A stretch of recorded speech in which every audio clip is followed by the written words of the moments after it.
So today we're going to drain and replace the lower unit fluid on our lower unit, or our gear fluid. We're going to use this Pennzoil Marine 80 W90 weight gear lube. Any 75 W90 or 75 W140, anything like that. As long as it's below 90 for your first weight there, that's good to use. Anything marine grade really. They do have specific ones for Yamaha and specific ones actually for Mercury too, but the generic kind are usually just as good. It's really just good to change it since most people typically neglect it. First thing we're going to want to do is remove our top screw here. This is our overflow screw. So we want to remove the top one first. Nothing should come out, but we just want to make sure that we can actually refill the motor before we drain, refill the gear case before we drain the gear case out. So we'll remove our top screw there, set that aside. Some of these are flathead, some of them are Allen keys. If they're Allen key, just make sure that you clean it out first really good so you get the Allen key all the way down inside there, then turn it so you don't strip it out. We'll go ahead and remove our bottom one here. And now just as important as draining this fluid on a regular basis, what's equally as important is to pay attention to what it looks like when it comes out.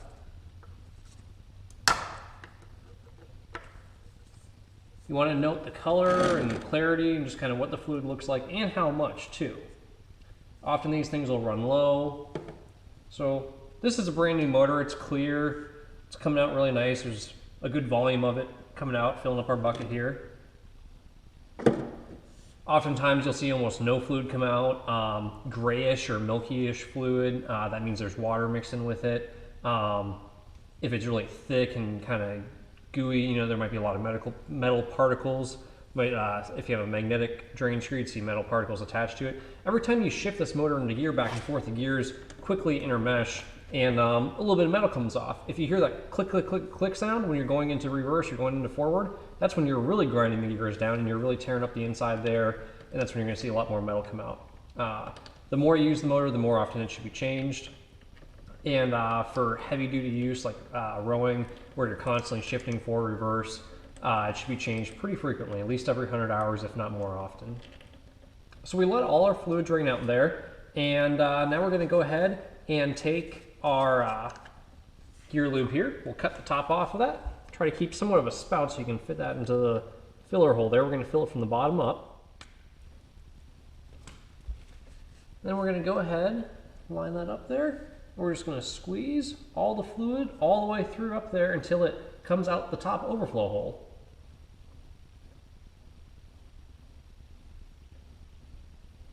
And it's also important to note that you want to do this with the motor relatively vertical. You don't want it tilted up too high. If you have the back end kicked up too much, you'll end up with an air pocket back here and not as much fluid in the unit as you should.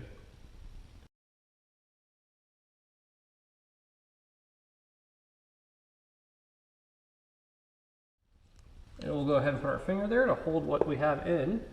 Replace our drain plug. And so we've used up what we had left in our little 10-ounce tube there. We could use another 10-ounce tube to finish filling up the rest of the way. We're going to go ahead and demonstrate how to use a pump setup here. You just take your pump and put it into a bottle. Typically it works best if you can buy a pump that's designed for a quart bottle, or a pump, this one's designed for a gallon. And then note that this little end here, there's going to be adapters for each different brand of motor, the different thread size and everything like that. So this one's for a big Evinrude for 60 horsepower. We're going to just go ahead and hold it in place since it's not going to work quite as well for us here. For our drain screw side. We'll just go ahead and give it a few pumps, and we're just waiting until we see oil come out through that top hole there.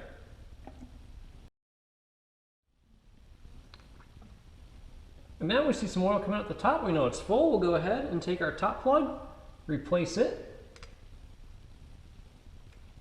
And that'll just help hold the fluid in when we remove this bottom one so it doesn't all run back out so quickly on us, since air won't be able to get back into there. We'll go ahead and take this away, put our finger there to hold it. Any fluid that would drip out on us.